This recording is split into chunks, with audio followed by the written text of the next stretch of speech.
Hello, and welcome to Yoga, Pilates, and Stretching with Anne.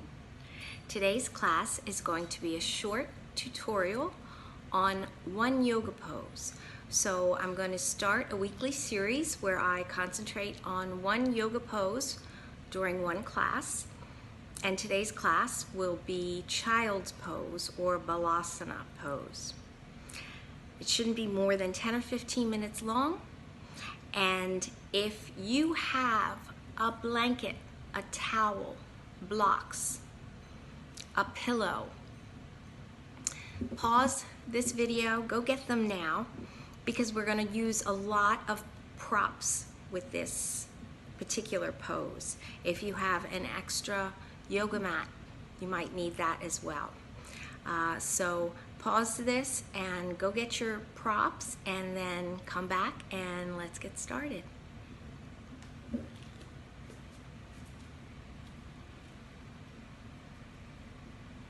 We're going to start on our hands and knees. Our knees will be under our hips and our hands will be spread wide and underneath of our shoulders. This is table pose. And we're going to take a moment, and if you have problems with your knees, here's the first thing you can do. You can grab a towel, a blanket, an extra mat, and you can place these particular things underneath your knees to give you the cushioning that you need. Because of this tutorial, we're going to be on our knees for quite a while. So if you have trouble with your knees, grab a blanket, grab a towel. You can even use a pillow under your knees for this particular pose. Okay? So let's begin by having our knees hips width apart, and we're on the tops of our feet. So we're not on the balls of our feet. We're on the tops of our feet, and our feet and heels are directly behind our hips. And we're going to press back with our arms and gently bring our hips towards our heels. Now, some of you may be very tight, and this may pull on your your thigh muscles. And if that's the case, then you can use a pillow, a towel, a blanket, or a block under your hips. So don't hesitate to use props as needed for these poses.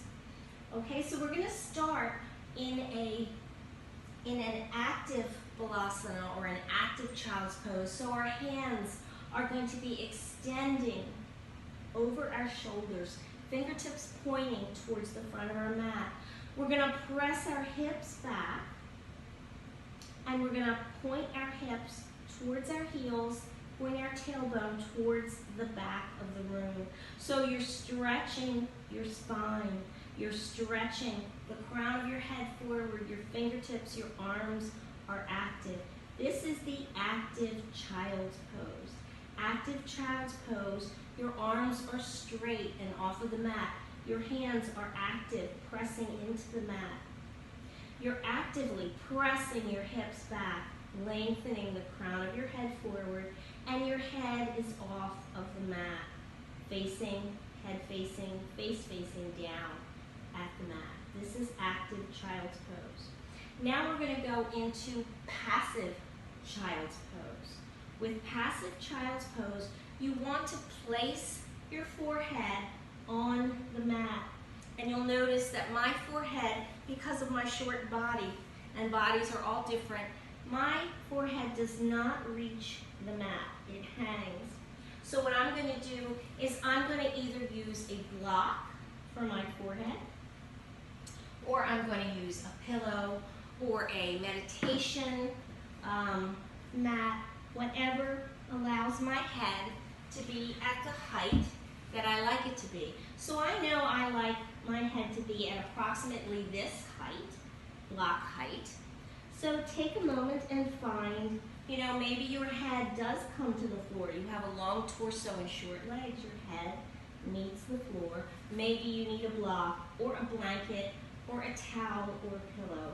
Find something so that your head can gently rest on your prop or on the mat, And then rest your forearms and your palms on the mat.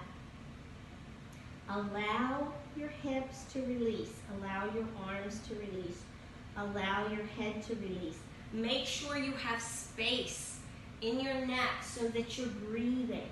So your chin is not scrunched down into your chest in your child's pose. Now there are a lot of variations for your arms in a resting child's pose, and I'm going to show you some of them now. So your arms can be forward like this, with your forearms resting, or your arms can be bent at the elbows, and you can place one hand on top of the other and place your forehead on your hands.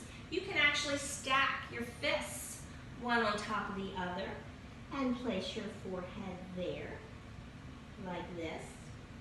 Or you can place your hands palms up by your feet and allow your head to release, either to the mat or to a block, or whatever is comfortable for you. Just make sure you're leaving space in your throat, you're lengthening your spine, and you're allowing your shoulders to release over your legs.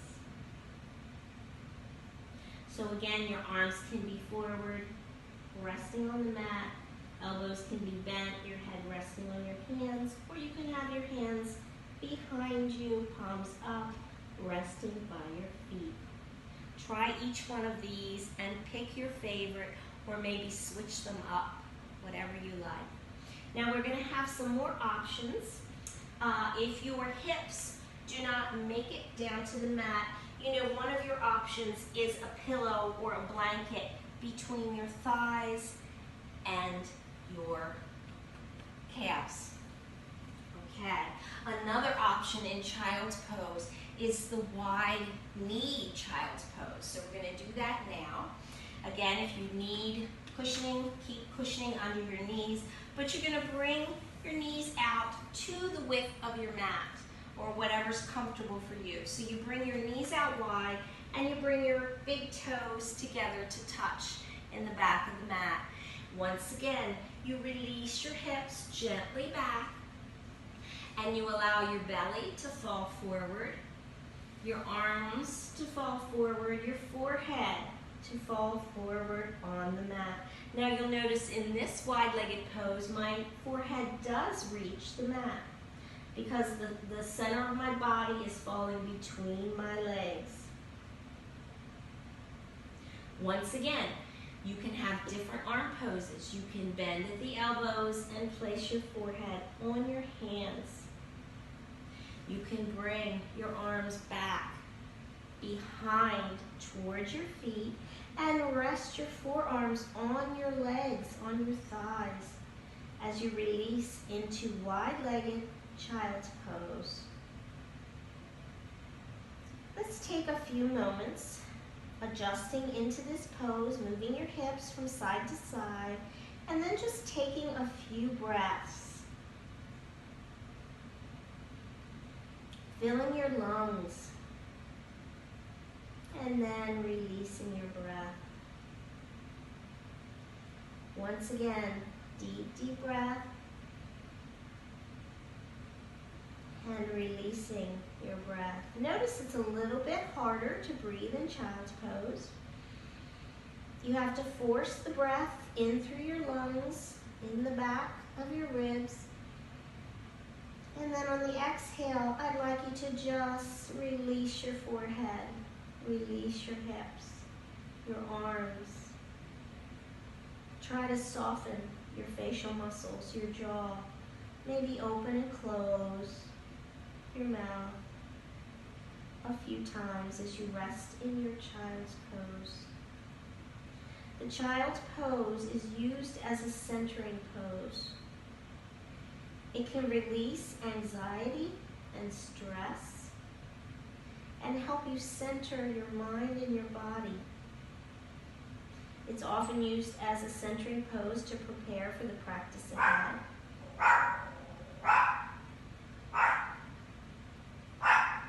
Release and relax in your child's pose.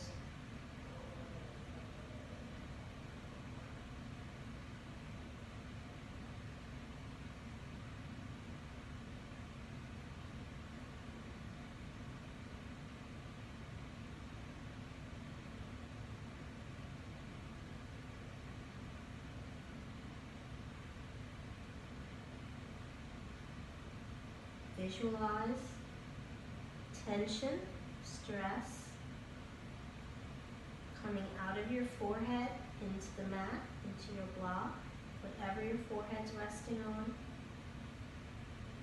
Visualize tension draining out of your arms, your shoulders, your hips, your legs.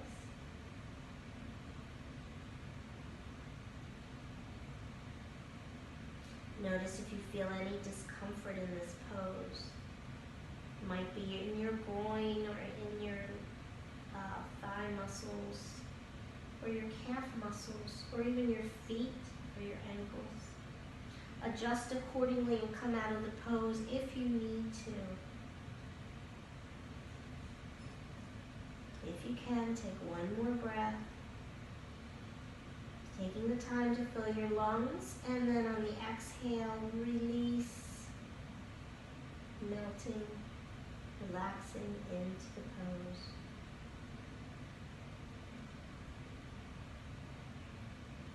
Now let's slowly come out of the pose, and I'm going to show you two different options if child's pose is not your pose.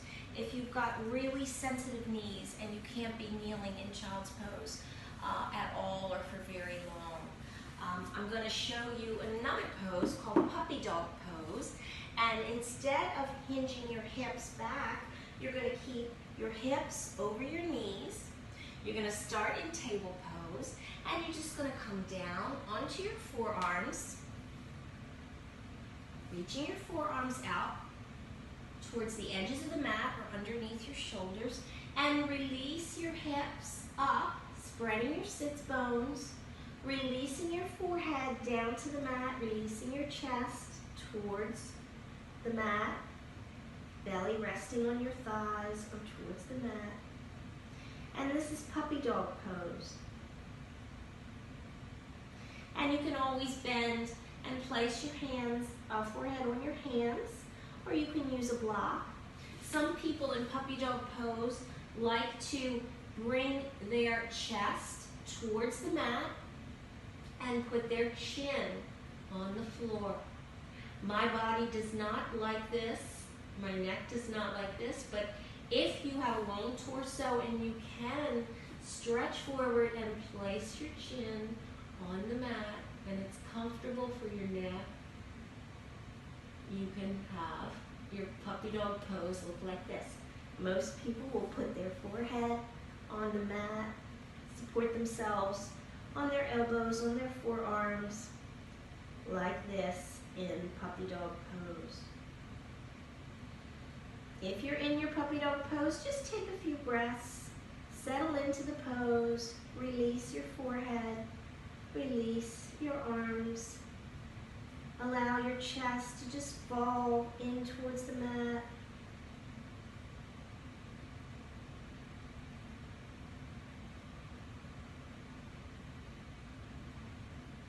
One more breath in puppy dog.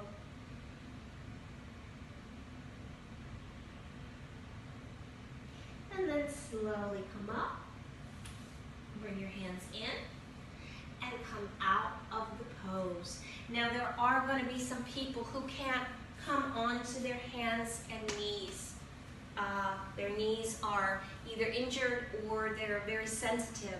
So I'm going to give you a third option to balasana and puppy dog pose, and that third option is a bent knee forward fold. So if you're in a class or if someone says go into child's pose, you can always just stay on your stay on your feet and bend deeply at the knees, feet hips width apart. Allow your head, neck and shoulders to release forward on your bent knees. Bend your knees and your hips back as comfortably as you can. You don't have to go down very far, just so you can allow your head to fall over your legs, your arms to hang. Again, this is just an option or a variation you can take in place of child's pose if you're protecting your knees.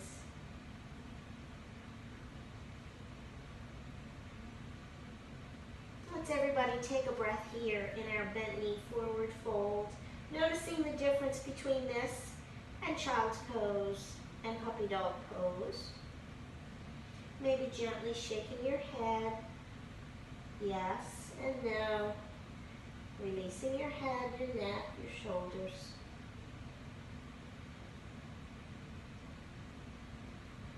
And then slowly beginning to come up, straightening your knees, still letting your head and your shoulders hang.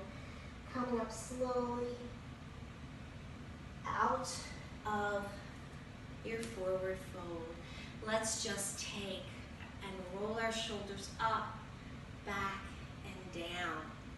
A lot of times when you do a pose in one direction, you take a counter pose. So since we did a forward fold in a balasana, which is a forward lengthening of the spine, we're going to take an inhale, lifting our arms up, and we're going to take a slight back bend. So just lift your chest up, lift your chin, slightly walk your fingertips back along the ceiling as you take a very small counter pose to balasana in the forward fold.